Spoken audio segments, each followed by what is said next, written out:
Diabólicos manifestantes en la Santa Sede, amenazas de sanciones imperiales, marchas contra la ley que se dicen lícitas. De todo ello estaremos hablando hoy.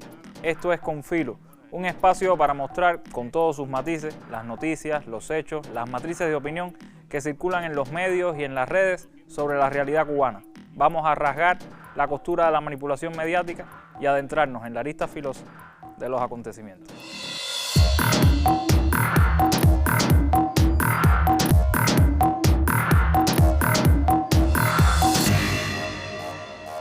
Este domingo el Vaticano le negó la entrada a la Plaza de San Pedro a un grupo de cubanos que, alentados por un frustrado youtuber de Miami, el de las cazuelas, habían viajado allá para exigir el fin de la dictadura y que el Papa se pronunciara por las violaciones de derechos humanos en Cuba. Lo que pasa es que el Papa Francisco ya se pronunció contra dichas violaciones, en específico contra la más flagrante y sistemática de ellas, el bloqueo estadounidense. ¿Y por qué le negaron a ese grupo la autorización para manifestarse en ese lugar?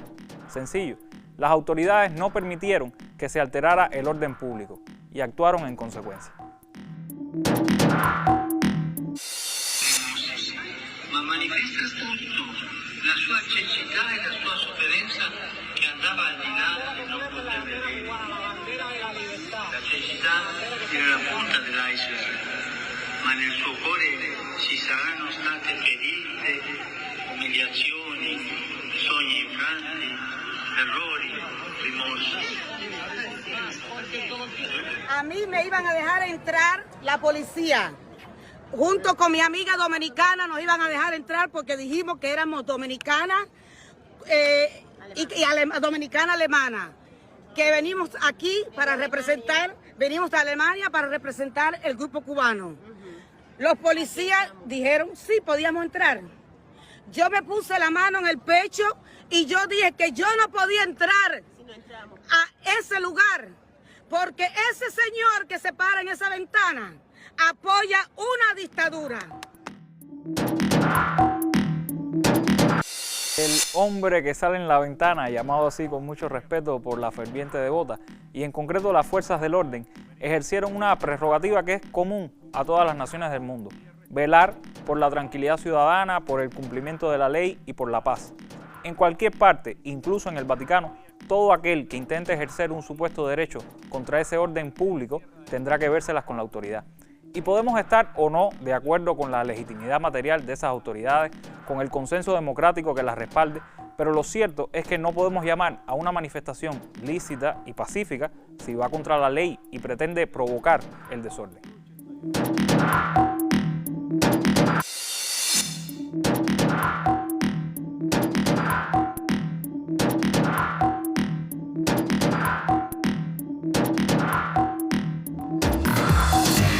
En ejercicio de sus funciones asignadas por la Constitución y las leyes, la Fiscalía General de la República de Cuba apercibió, elegante de forma verbal, a otro grupo de cubanos que también quieren manifestarse, pero en Cuba, no en el Vaticano. Aunque no se les otorgó autorización, insisten en que van a hacerlo, e insisten en llamarse pacíficos, cívicos e independientes. Luego de la reunión con la Fiscalía, uno de sus representantes dio algunas declaraciones. Para que luego no digan que aquí los silenciamos, les traemos algunos fragmentos que hallamos en la cuenta de Twitter de la periodista de Telesur, Fabiola López. ¿Y cómo se explica que en la página de Facebook de la Fundación Nacional Cubano-Americana estuve leyendo en la parte de consejos del día, consejos que te dan para la marcha? Tú dices que no tienes vínculo, que te acusan de mercenario y tú dices que no es así. Entonces, esos consejos que te da la fundación, que aparecen y son los consejos para la marcha. Sí.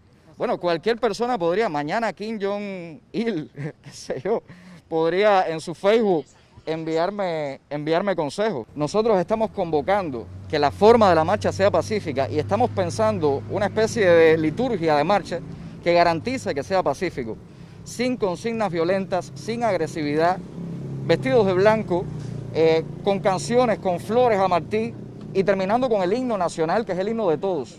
Ese es el himno de todos. Esa es la marcha que estamos convocando nosotros. Disculpa, esos son los consejos que da la Fundación. Ah, bueno, mira.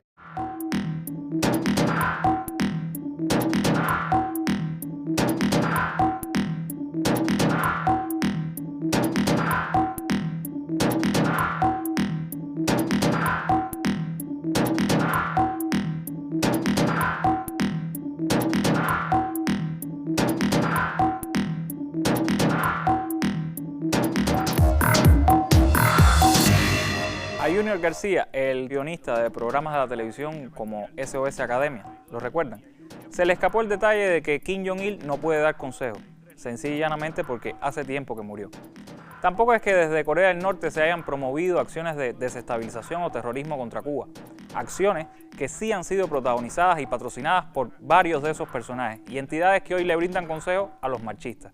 Muchos de ellos son financiados desde Estados Unidos e incluso han recibido un bono de fin de año.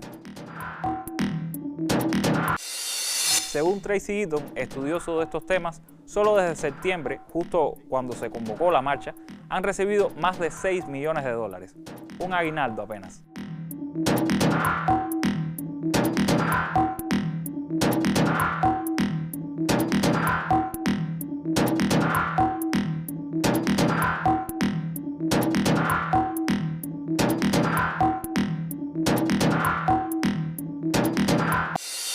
Destaca en esa lista el conocido como Directorio Democrático, dirigido por el terrorista Orlando Gutiérrez Boronat, del que ya hemos hablado largo y tendido en el programa, y que apoya con fervor la iniciativa de Junior y sus muchachos.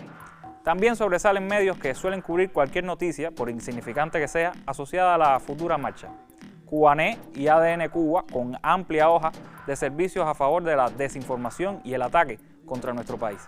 Solo un ejemplo, este último, ADN, que acaba de recibir más de $2 millones, publicó hace poco un texto donde acusaba al régimen cubano de organizar actividades con niños en las calles, en la misma fecha anunciada para la marcha pacífica ilícita.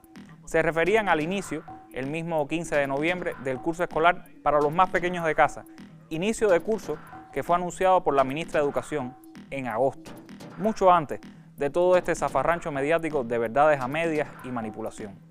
Otros dicen que la celebración de los 502 años de La Habana son también para impedirle su marcha. Bueno, esa fecha ya lleva más de medio milenio. Pero, ¿cuál fue la reacción del gendarme del mundo, Estados Unidos, ante el apercibimiento de la Fiscalía de Cuba a los organizadores de la marcha? Respetar la soberanía y el principio de autodeterminación, interesarse por temas que sí son de su competencia, abstenerse de hacer público su apoyo a una iniciativa que se dice no tiene vínculo formal alguno con una potencia extranjera. Ninguna de las anteriores. En entrevista con EFE, Juan González, asesor para Latinoamérica del emperador Biden, amenazó con sanciones a Cuba si nuestras autoridades, hacían cumplir la ley. Amenazas del poder, diría Junior. Claro está que cabe otra pregunta. ¿Con qué nos amenazan? ¿Con quitarnos la patineta?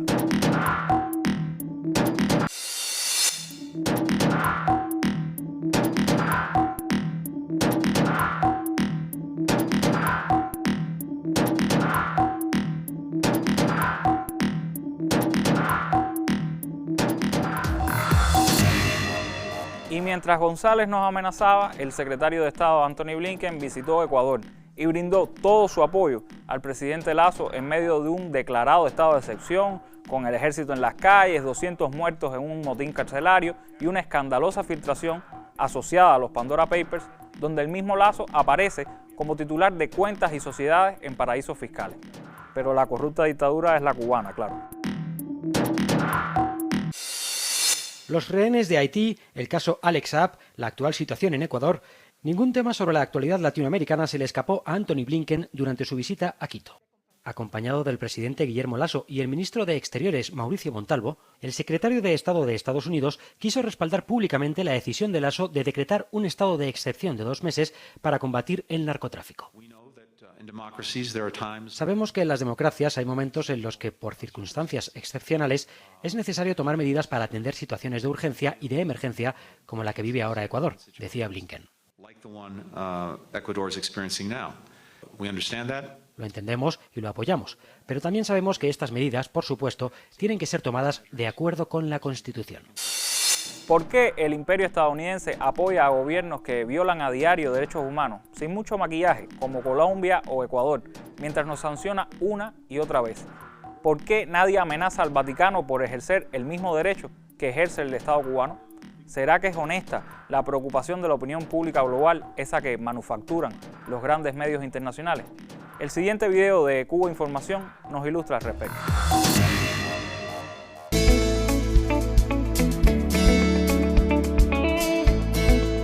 El último último informe de la Federación Internacional de Periodistas, que denuncia el asesinato de 65 profesionales en 2020, 17 más que el año anterior, apenas ha pasado de alguna nota de agencia. Los medios han preferido poner el foco en la reciente rueda de prensa de la Sociedad Interamericana de Prensa, patronal del sector, que desde Miami colocaba a la cabeza de la lista de peores países para el periodismo a Cuba, un país sin asesinatos de periodistas desde hace 63 años. No son los apagones de Cuba, donde el servicio eléctrico está gravemente afectado por las sanciones económicas o las amenazas de Estados Unidos a los barcos petroleros.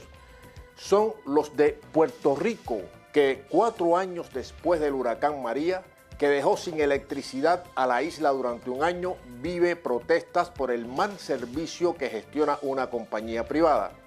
¿Oiremos ahora, como nos dicen siempre sobre Cuba, que el sistema no funciona? ¿Se imaginan que en Cuba se produjeran casi 200 muertes en un motín carcelario, así como el suicidio de 4 presos?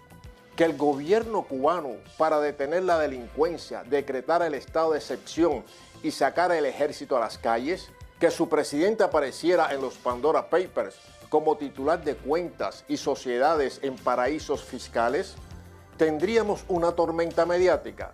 Pero todo ha ocurrido en Ecuador y su presidente es amigo de Estados Unidos y no hay ninguna tormenta.